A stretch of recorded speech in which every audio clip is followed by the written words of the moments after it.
manager for this payload, so I won't steer you too wrong. I will say I'm not necessarily an expert in all of the fields, but I will field questions for anyone and send them back to the right party, so I'm not answering something that's terribly wrong. So, as was said, our experiment is the Intelligent Space System Interface Flight Qualification Experiment. Shorthand is ISSI-FQE. There are other long acronyms in this presentation. I apologize, it was not on purpose. We are, however, also known as Smart One, which is what our call sign is on the loops, because a very friendly woman at the HOSC, when we proposed ISSI-FQE as our call sign, said, please don't. So Smart One is also acceptable, and there are people who only know it by that name. So Smart One, which may be, and I get the impression that a lot of payloads here are internal payloads. We're actually an external payload. And to make things even more fun, we're actually on the JAXA platform, which is the Japanese experiment module outside of the Kibo airlock. So you can see us right here underneath MLI, which where the MLI is very attractive, it does kind of hide all of the fun parts, but I'll show you that later. This is actually a great shot that JAXA sent us, and this is actually us in operation no more than a couple months ago. So this is the project team. You can clearly recognize Dennis, who I think people are more familiar with, and we are a very small team, and actually the impression I get is that a lot of payloads are in fact small teams, so it's good to see us, all the contributions that we've all made. One of the big people in our project team is IBOS. So IBOS is actually the producer of the units we're going to be talking about, and we're their technological partner and essentially implementation partner to get it flown and to test these units out. We have had a lot of support from DIU and SpaceBD, who, if you were part of one of the presentations yesterday, JAXA did go into that SpaceBD is one of their technological partners, their implementation partners, and they do intend to use them during commercialization. And they've been great.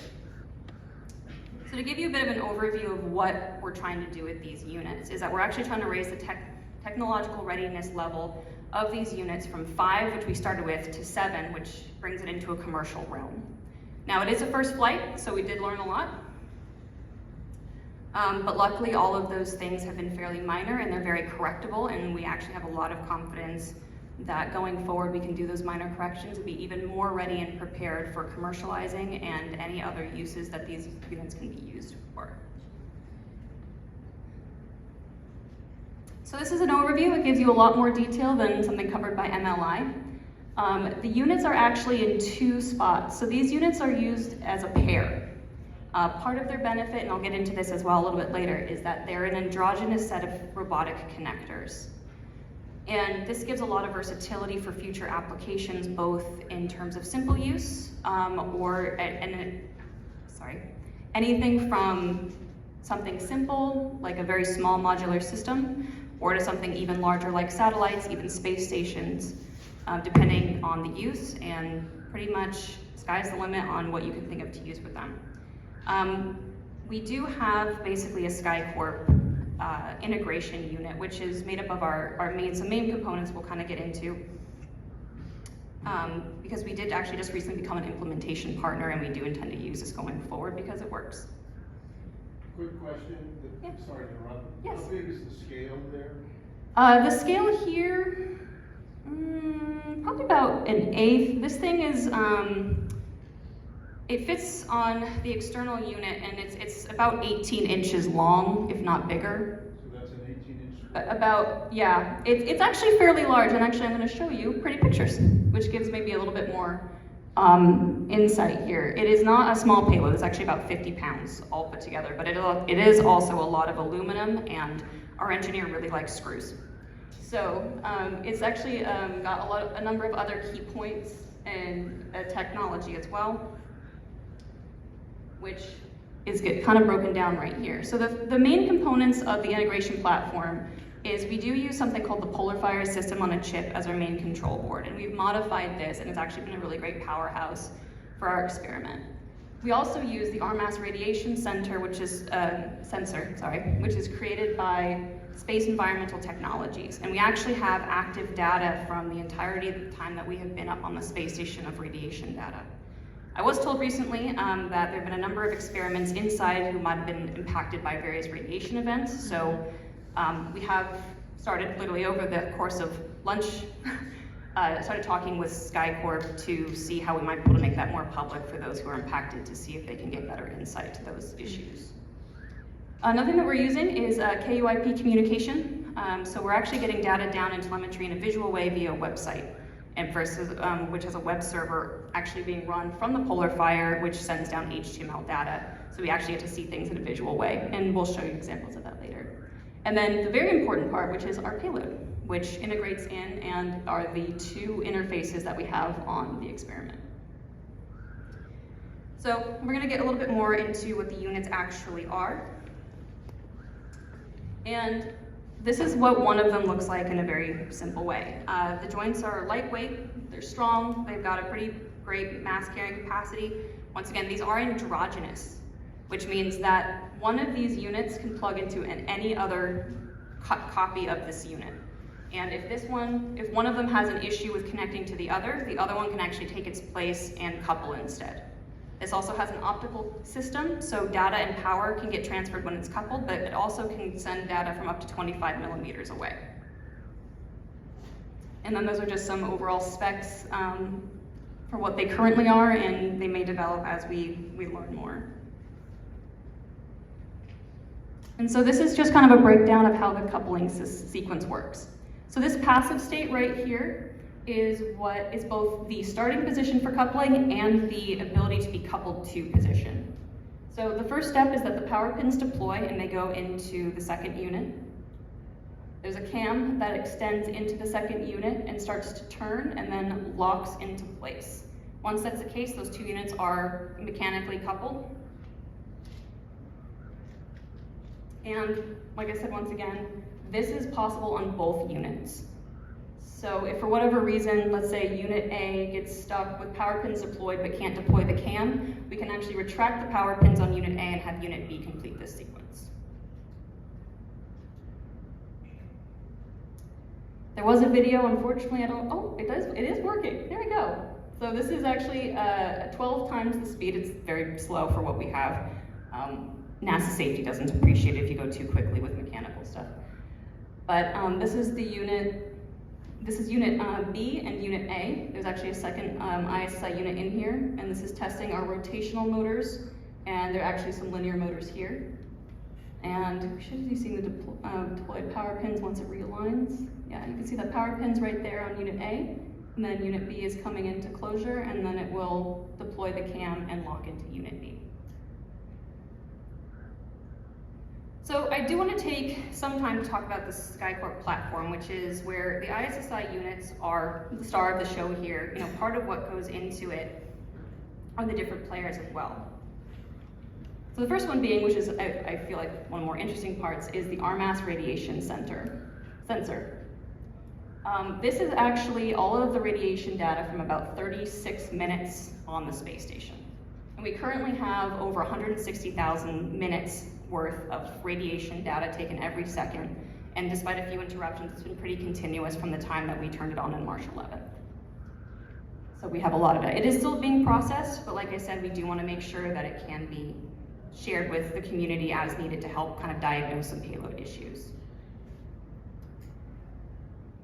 So this is just a quick overview of our modified control board, which has been a powerhouse for our operations, and we will continue to use it as avionics for future missions and future payloads.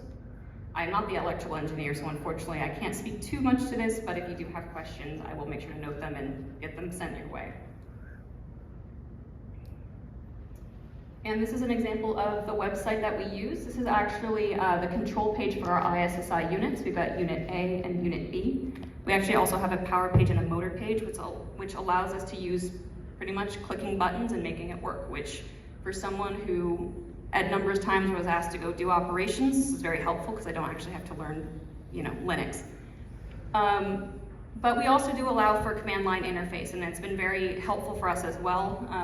The Polar Fire has a lot of room, and we've been able to command things pretty flawlessly, even at the time when the website might not have worked perfectly. One of the biggest things that we did design to in this experiment was a lot of reusability, secondhand, a lot of redundancy, and a lot of the same lines as the ISSI units, where if something happens with one thing, you have a backup and it works just as well.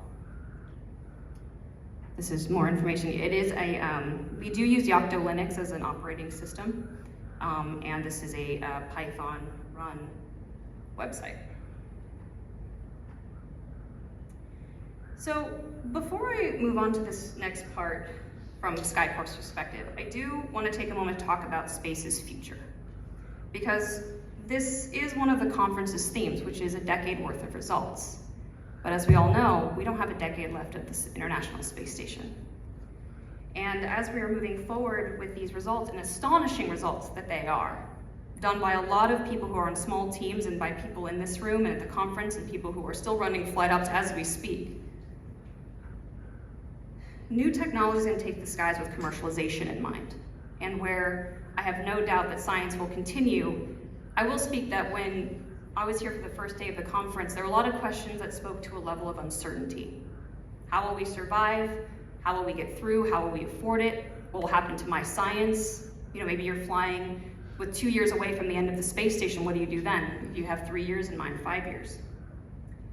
So we know the future is coming, and we know it's developing around us as we speak. But where there is that uncertainty and there is that fear, there's also opportunity that we can use because of that uncertainty. And that's one of universality. Every spacecraft we currently have is bespoke. Every section of the space station we currently have is bespoke. If I wanted to take my experiment and move it inside, I couldn't do that without redesigning the entire thing. I know it works. We've seen evidence of it working. It currently works. But it would not work in any other situation or any other platform without serious redesign, time, and resources. As we all know, replacing parts is expensive. Having to move stuff, recreate units is expensive. But it doesn't actually have to be. If we as a group now, at this unique point in time where we are literally able to redesign the face of future space, or we're on the ground floor as people are designing space stations, we get to have the conversations of enforcing universality that if I design something and include, let's say, a universal connector like the units we're talking about, I can now plug into any space station in the solar system, not just this one section of one space station in one corner of the sky. I can plug into other satellites. I can swap out different things. I can take solar arrays off of one satellite and put it on another. I can hook up one habitat from a space station and stick it on another. And that's what universality does for us. And it's something that we right now have the ability to ask for before we move forward. And Skycorp has already decided that we want to try and do that. And one of the things that we've moved forward with is committing to using these units in future experiments. Any experiment that we want to be an implementation partner for, we want to include it. So anything that our customers want to do is just about the science. It's not about redesigning for whatever place they want to be on. It's only about focusing on the science, where the money and resources, quite frankly, should stay. And one of the things that we want to work on is an orbital logistics vehicle technology platform. This is a fully modular system, as we've said. This is an example of one array with an ISSI unit here. This structure here would have an ISSI unit on the end of every arm, and you could literally plug in whatever you want there as long as there's an ISSI unit. You can put a solar array here, you can take it off. You can put a battery pack, you can take it off. If you want to completely take your old satellite, which is completely for, I don't know, broadcasting, you can change it to become a deep space telescope, depending on what you have connections. These units transfer power and data, and the more you need, the more you can add. So universality does us all favors, and this is something that Skycorp's already committed to, but a universal connector is only as good as how many of them there are in the universe. So something I also want to kind of close on is that the value of universal connectors is not just for the big stuff.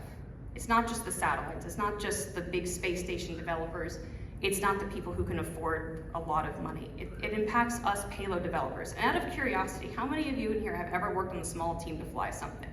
Whatever you would consider to be a small team. I have. Yeah, good number of you. It impacts you too. Because everything about commercialized space going forward builds off of the foundation that every single person in this room, every single person who has touched the space station has built that foundation that commercialized space will be successful based on. So we have the opportunity to put that state forward. That all of the money and resources that we want to spend it on the science. We don't want to spend it redesigning to make sure we can fit with one station or another station. And while we're in this unique place before things are being built, and while designs are still on the table, we have the ability to make universality not just an option, but an expectation for the future. Thank you.